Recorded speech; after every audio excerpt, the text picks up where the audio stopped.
And then, in 1850, you've got it. By now, people living around the church must have been wondering what on earth was going on. Or at least making plans for their holidays whenever a storm blew past. A fifth strike of lightning on the same spot. A superstitious person might be looking for reasons. Above all, Wadhurst is, and always has been, a small, close-knit community. Like similar communities up and down the country, it has enjoyed the same national celebrations and endured the same national defeats. As with churches throughout the land, Wadhurst commemorates its dead from the 2 world wars, and the role of the fallen lies in place of honour within the ancient church walls. But at Wadhurst Church, as with seemingly everything else here, just scratch the surface and there is so much more. So much greater tragedy. Look more closely at the memorial panels from the First World War and you can count the 114 men of the parish who fell. Then look closer.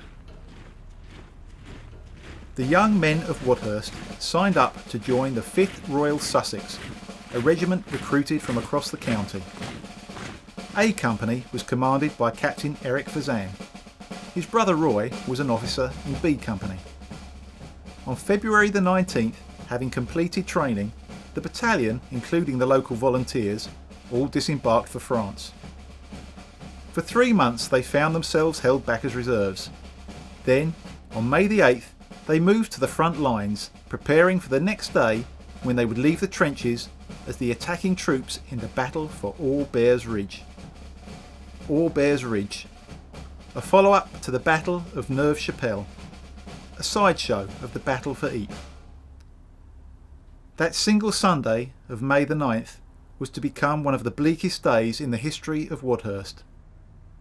On that one spring day in 1915, the parish would lose 25 of her sons. The Battle of All Bears Ridge fits the popular image of a First World War battle better than most. It was a complete disaster. The land was very flat, intersected by drainage ditches, some of them much too wide to jump. The land inclined gently to the All Bears Ridge, a feature barely discernible on the ground, but giving the Germans a superb lookout point to the front. Following their recent defeat at Neuve-Chapelle, the Germans had massively reinforced the area. Huge front-line breastworks, 7 feet high and 15 feet deep. Tangles of razor wire, 20 feet wide. Intersecting machine gun posts every 20 yards, lined up to sweep across no man's land at knee height. The Germans were well aware that the English were coming. They shouted across the trenches to let the Tommies know. On May 9th at 5 AM, the British bombardment opened up. It was too short-lived and completely ineffective. Many British shells fell short of their target. Some even landed on the British front lines. Due to a lack of shells, after just 40 minutes, the bombardment lifted and the troops began to advance. 2 battalions of Sussex men simultaneously rose from their trenches and began to cover the 300 yards to the German lines. Immediately, heavy machine gun fire cut them down, even as they stood on their own ladders and parapet steps. The men continued to press forward as ordered. They were met by intense crossfire from the German machine guns. Whole lines of men were hit. The leading battalion suffered massive losses. Complete carnage. By 8 AM, it was all over. The few remaining survivors faced the 2-hour crawl back to their own trenches, worming their way in with faces pressed to the mud to avoid the withering fire overhead. For the British Army, the battle was an unmitigated disaster. No ground was won and no tactical advantage gained. For the town of Wadhurst, it was far worse. On that single, wasteful day, Wadhurst lost 25 of her sons, almost all of them boys in their teens and early 20s. Not a household in the town remained untouched. Every family knew a family or a friend. The full list of tragedy takes too long to recount. Just some of the names. George Pilbeam, aged 18, had lied about his age to join his 19-year-old elder brother Arthur in the trenches.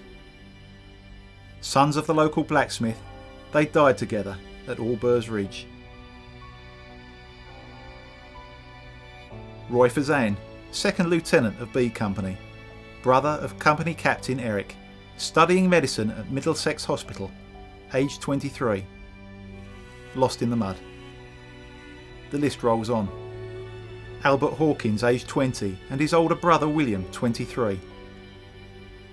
Thomas Williams, the schoolmaster's son, would have known all of his fellow soldiers, living alongside them as they grew up in his father's care, then dying among them on a foreign field. Alfred Anscombe, a carpenter who lived in the High Street. Alfred was 22. Hubert Ellis, 18, gardener. George Fillery, 23, butcher. William Thorpe, labourer, 18. Small town occupations, a name on a memorial that was actually a life. Families destroyed, a community bereft, to no good purpose at all. To add further to the pain, if that were possible, of those 25 wasted souls, 23 were never to be found. They have no known grave.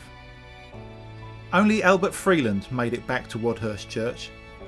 At 44 years of age, twice as old as practically all his men, Albert, the company sergeant major, was badly wounded and hospitalised back home in England.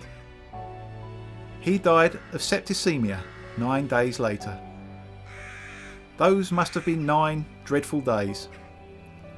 Albert left a widow and 10 children. 7 of those children were under 10 years old. The First World War left no part of the country untouched. But few can have been treated as cruelly as the little parish of Wadhurst on May the 9th, 1915. A monument bears their name. The town of Wadhurst is now twinned with the town of Allburs. But perhaps even this isn't the greatest tragedy ever endured at Wadhurst Church. Hidden in plain sight, an unfolding suffering so enormous it might even dwarf the personal miseries of the First World War. Anguish so great it almost defies belief that any individual could withstand it.